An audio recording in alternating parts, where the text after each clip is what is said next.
자, 극장에 영화가 걸려요. 아, 보고 싶은데 좀만 기다리면 OTT로 넷플릭스에서 나오겠지. 열리겠지.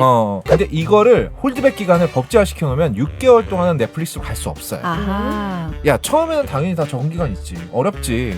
근데 결국 대중들도 6개월 기다려야 OTT에서 볼 수 있구나. 흥미있는 영화는 내가 극장 가서 봐야겠다는 생각이 들게 될 거야. 전체적으로 봤을 때 그게 영화 산업을 위해서 맞아 라고 말하는 쪽도 있어요. 나 한쪽에 모르겠다. 이거 굉장히 민감한 얘기긴 한데 저는 극장을 위한 노력이다. 극장의 급격한 쇠퇴를 막기 위해서 이런 걸 한다. 그러면 극장한테 좋은 일이니까 그래 그렇다고 보여지는데 저는 극장 표값을 내리는 게 제일 먼저라고 생각해요. 이게 현실적으로 막아놓는다고 해서 사람들이 OTT에 6개월 동안 못 보니까 극장 가야지로 이어질까? 저는 이게 사람들이 한 명이라도 더 극장에 가게 만드는 법안이라면 일단은 환영해요. 영화 유튜버 입장에서. 소비자만 생각한다면 나는 막 본원 모먼트를 반짝반짝 빛낼 수 있는 주제가 하나 있는데 빠르게 한번 해보시겠습니까? 한마디씩만 듣겠습니다. 아이, 좋습니다. 이게 이제 법제화가 됐어요. 네, 어떤 게 법제화가 홀드백 됐나요? 기간을 그러니까 이게 뭐 간단한 거예요.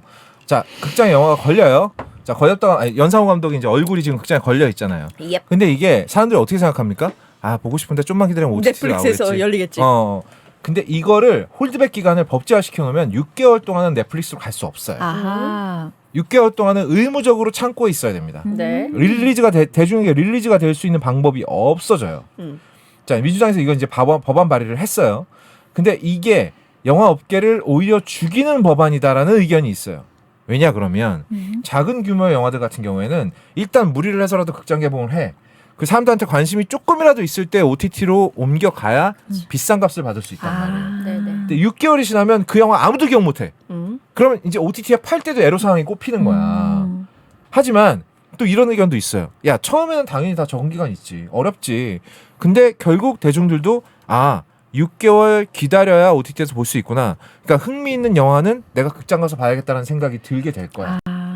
그러면 오히려 전체적으로 봤을 때 그게 영화 산업을 위해서 맞아 라고 말하는 쪽도 있어요.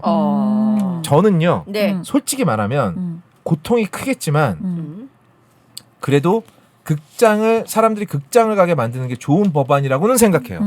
다만 여기에 표값을 담은 1,000원, 2,000원이라도 내리는 노력이 필요하다. 그러니까 정부에서 발행하는 쿠폰 이런 걸로 그냥 한시적으로 깎아주는 거 말고요. 네. 지금 극장 표값이 물론 선진국이나 다른 나라들에 비해서 표값이 많이 높진 않거든요. 우리나라가. 오히려 다른 나라에 비하면 표값이 낮은 편이에요.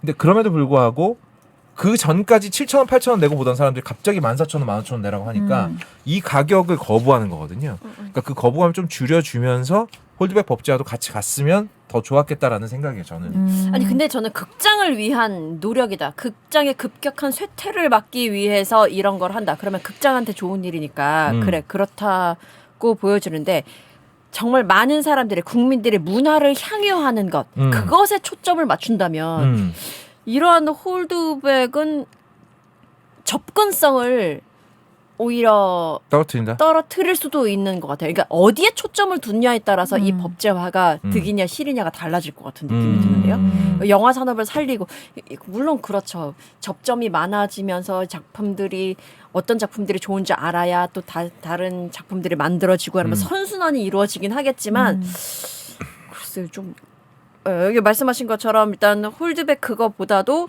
극장 티켓 값을 좀 내리고 뭐 이런 여러 가지 다각도의 시각이 필요한 것 같긴 한데. 그러니까 일단 홀드백부터 시행을 하고 다른 정책들을 추가로 실시한다 그러면은 환영할 만한 일이고요. 생각해보면 예전에 터미네이터 2가 극장에서 개봉했었잖아요. 그리고 나서 비디오 테이프로 발매가 되기까지 1년 6개월이 넘게 걸렸어요. 진짜 오래 걸렸고. 그 기간 동안 극장에서 못 본 사람들은 정말 돌아버렸거든요. 근데 6개월이라 하면 못 기다릴 시간은 아니라고 봐요, 저는. 그리고 약간 이렇게 되는 거죠. 그러면은 그렇게 빨리 보고 싶었으면 극장에 가셨어야죠 라는 말이 나올 수가 있는 거죠. 그거에 대해서 그러니까 저는 이게 사람들이 한 명이라도 더 극장에 가게 만드는 법안이라면 일단은 환영해요. 영화 유튜버 입장에서. 나 근데 소비자를 위한 소비자만 생각한다면 나는 막 그렇게 막 환영하진 않아요. OTT로 빨리 풀리는 게 나을 수도 있다. 그럴 수도 있고 왜냐면 일단 무대 자체가 다 변화된 거잖아요. 그럼 다 변화된 문화 그 환경에 적응하고 있잖아요, 사람들이. 근데 나 한쪽에 모르겠다. 이거 굉장히 민감한 얘기긴 한데 어느 아니, 한쪽만 살려야 그 영화 산업이 산다라고 보기는 어렵잖아요. 영화의 일단 토대가 자체 기반 자체가 많이 달라졌기 때문에 아예 맨 처음부터 넷플릭스를 겨냥해서 OTT를 겨냥해서 나가는 작품들도 많기 때문에 그런 의견도 있어요. 네. 만약에 6개월 홀드백 법제화를 시켜놓고 나면 영화들이 극장에 걸고 6개월을 기다리는 게 아니라 바로 OTT와 계약을 해버릴 거다. 그렇죠. 근데 지금 그렇게도 많이 하잖아요. 그렇게 많이. 근데 이미 그렇게 많이 하고 있거든요. 네네네. 네. 그러니까 그만큼 사람들을 극장에 끌어모으는 게 어려운 세상이 됐어요. 네. F1 더 무비처럼 극장에 가서 봐야 그 맛이 사는 영화거나 아니면 귀멸의 칼날처럼 덕후 장사하거나 뭐 귀멸의 칼날 보시면 다 오다쿠란 얘기는 아닙니다. 그러니까 그런 게 돈이 되지 실제 극장으로 사람들을 끌어모으기에는 정말 좀 너무 어려운 세상이 되기는 했어요. 그럼에도 불구하고 일단 영화 산업에서 가장 큰 돈이 몰리는 곳은 또 극장이거든요. 어쩔 수 없어요. 극장에 사람이 많이 와야 또 새로운 영화들이 많이 그렇죠, 만들어집니다. 그렇죠. 그건 사실이에요. 이게 지금 방금 했던 얘기가 이 법이 생긴 이유 아니겠습니까? 네. OTT가 빨리 공개되면 사람들이 관객들이 극장 갈 이유가 없어지잖아요. 그럼 영화관, 뭐 영화 제작자, 뭐 제작 업계 뭐 이런 돈 들어가는 거 수익이 악화되니까 그죠? 그 제작 투자가 당연히 위축될 거고 그러니까 6개월 동안 극장에 묶어놓고 OTT로 가지 말자라는 법을 낸 건 알겠습니다. 그래서 그게 선순환 구조를 만들어낼 수 있다고 생각하는 것도 알겠어요. 그런데 이게 현실적으로 막아놓는다고 해서 사람들이 OTT에 6개월 동안 못 보니까 극장 가야지로 이어질까? 난 그게 안 될 것 같다는 거예요. 굉장히 극히 일부일 것 같아요. 맞아요. 우리가 원하는 그 장점으로 이어지는 것이 아니라 도리어 또 민주당 또 우리 뭐 못하게 하네. 민주당? 그러니까 방금 민주당이 발의했다고 네. 하니까 그러니까 이런 식으로 불만만 생길 것 같다. 게다가 단점을 하나 더 보면은 큰 영화 같은 경우 대작이나 이런 영화는 6개월 좀 묶여 있어도 버티지만 방금 말씀 주신 것처럼 독립 영화나 규모가 작은 영화는 빨리 홍보를 한번 하고 OTT를 넘어가든 그래서 또 돈이 돌게 해야 또 그런 것들이 또 제작이 될 텐데 그런 단점도 있지 않겠느냐. 그래서 우리가 원하는 장점으로는 선순환은 이어지지 않고 도리어 이것으로 좀 도움이 되던 사람들만 타격을 받는 건 아닐까. 그래서 조금 더 우리가 논의를 해봐야 될 부분들이 네네네. 많다. 맞아요. 이거는 그러니까 굉장히 생각이 첨예하게 대립하는 부분이고 어떤 생각이 옳다는 게 아닙니다. 저는 약간 이 두 분의 생각에 약간의 반론을 펼친 거고 제 생각이 그렇다는 것도 아니에요. 저는 극장 표값을 내리는 게 제일 먼저라고 생각해요.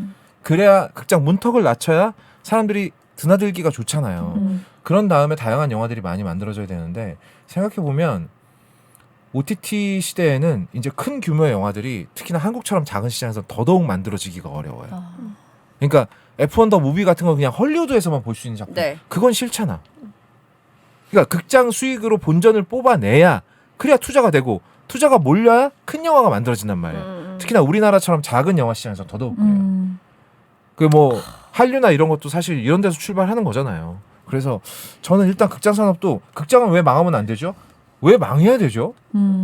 망해야 된다라는 법은 없잖아요. 그러니까 세상 최소한의 누구도 문화, 다양한 문화를 지키기 위한 지킴이는 필요한 것 같아요. 그렇죠. 어떤 문화든 간에.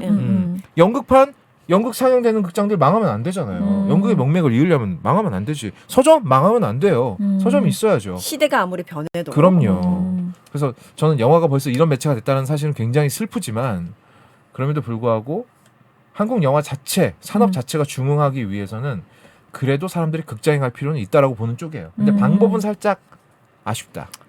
투박할 수. 근데 진짜 여기는 이제 영화 유튜버니까 극장을 갔으면 좋겠다, 영화관을 갔으면 좋겠다 이렇게 생각하잖아요. 나 영화관 안 간 지가 너무 오래됐어요. 이제 아예 생각도 안 날 정도야. 언제 가셨어요? 저는 개봉 영화 있으면 거의 그냥 매주 많이 가는 진짜? 요 몇 주만 못 갔을 뿐이지 계속 영화는 그래요? 약간 일처럼 보려고도 해요. 계속. 근데 되게 좋은 것 같아요. 새로운 자극을 계속 맞이하는 거 좋은데 저도 시간이 없고 이러니까 영화관이 진짜 옛날 무슨 영화에 나왔던 그런 느낌이네요. 진짜 한번 생각해볼 문제라고 생각합니다. 저는 영화관에 갔을 때 한 번도 10명을 넘어본 적이 없어요. 사람들이. 나도 그래요. 네. 그래. 혼자 앉아서 보는 아이고, 일도 되게 세상에. 많아요. 네. 그렇군요. 아무튼 이거는 조금 더 네. 얘기가 분분하긴 한데 어쨌든 법이 어떻게 통과될지는 아직 좀 봐야 됩니다. 집에 딱 들어갔는데 네. 거실에 77인치 TV가 딱 있으면 아이고. 새끼 너무 멋있어. 그 집에 잘 있지도 않으면서. 그러니까요. 그게 또 함정이죠. 망고가 보나요? 그러니까 우리 친구는 앞뒤가 맞는 게 거의 없다고 보시면 돼요. 거의 없다 이름이 거기서 나온 거예요. 앞뒤가 안 맞아요. 앞뒤가 거의 없다. 맞는 사람은 저밖에 없다. 무슨 소리예요? 앞뒤 똑같고요, 저요. 네. 네, 앞뒤 똑같다는 얘기 방금 들었어요? 근데 앞뒤가 똑같다고요. 내가. 네. 또 물고 싶은데 욕 먹을까봐 못 물고 있죠? 근데 지금 하지마, 재우가 하지마.